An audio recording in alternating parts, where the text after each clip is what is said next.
What's going on, everybody? Dan's Midwest Angling here, and today we're going to do a quick video about making your own live bait rigs. I've had a couple people ask about live bait rigs, so today I'm just going to go over real quick a couple different kinds of live bait rigs that you would make and how exactly you would do it. The first step to making a live bait rig is the line. This is just 10-pound mono. You can use fluorocarbon. A lot of the pre-made rigs that you'll buy in the store are actually made with fluorocarbon, but I use this cheap mono because I just have plenty of it and it's really inexpensive. And mono does the trick just fine. I'm going to start off by tying a barrel swivel to the end. Now here, I'm just using a Palomar knot. And you start by sliding the line through and then back, twisting it around, making a single overhand knot, and then taking the swivel, passing it through the loop. Now you gotta wet it. If you don't wet it, the line can bind up and get all tore up. I'm just gonna take the main line and I'm gonna pull it tight.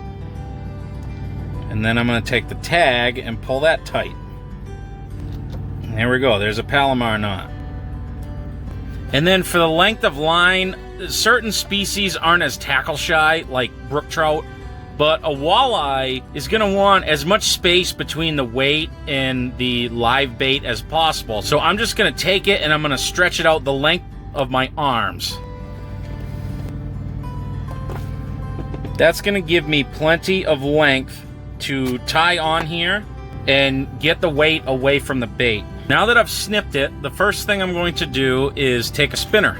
And I'm also going to use a mini clevis. So what I'm going to do is I'm going to put the clevis through the spinner. And then I'm going to run the line through. Now it's important that you don't put this on here backwards. The part that's cupped in needs to go towards the bait. And as you can see with that clevis on there, it'll just spin around on the line. So now that we got our spinner on, we're going to pick some beads. And for this, I'll just grab a couple beads. Generally like to alternate colors, usually between a color like blue or purple and then a white. It helps to break it up. Or you could run all the same color. It's really up to your preference.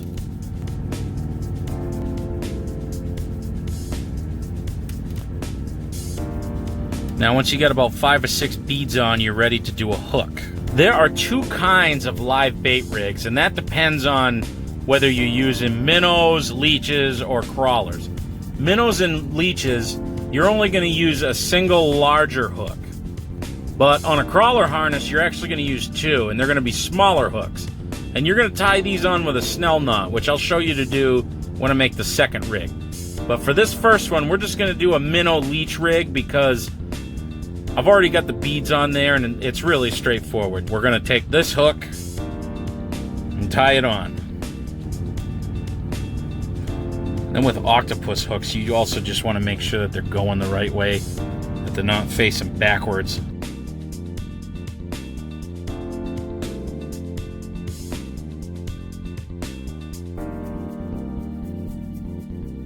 And there you have it. There's a minnow rig or a leech rig.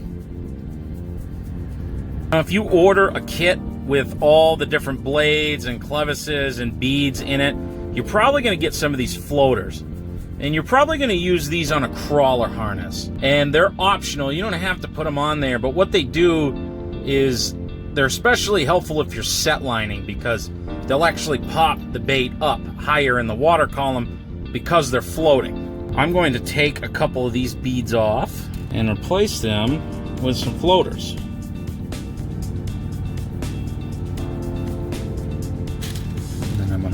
I'm going to finish this section with a bead. Now that's going to look something like that. It doesn't have to be symmetrical. Now when you're tying the hooks for the crawler harness, you want to make sure that they're going the right way. And because we're tying 2 on with snells, you want to actually make sure that you pass quite a bit of line through. Because you need, with this line, you need to be able to tie the knot for this hook and the second hook. And a snell knot, what you're going to do is you're going to pass it through. And you're going to pinch the line to the shaft like that, okay? You're gonna make a loop.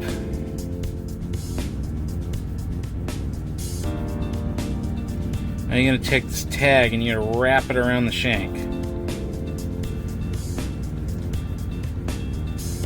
About 5 or 6 times.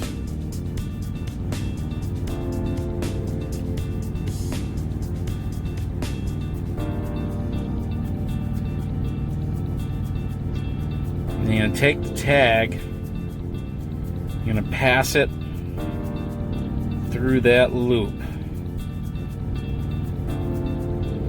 Now you're gonna pull that tight. And now, to cinch it, you're gonna pull it from this end, okay? So I'm gonna wet it. Be very careful with how close that line is to the point that you don't hook yourself in the lip like a fish. You pull that main line, and that's gonna cinch right up. And now you've got this line to tie on your second hook. Make sure they're going the same direction. You don't want to space them out a couple inches apart. Basically, you want it to be about the length of a night crawler, maybe a little less. And then once again,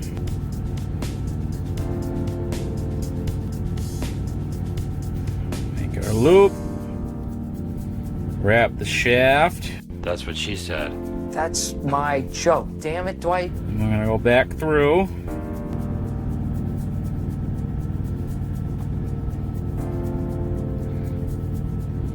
Just like that. Now a little snippy. And there you have it. There's your nightcrawler harness.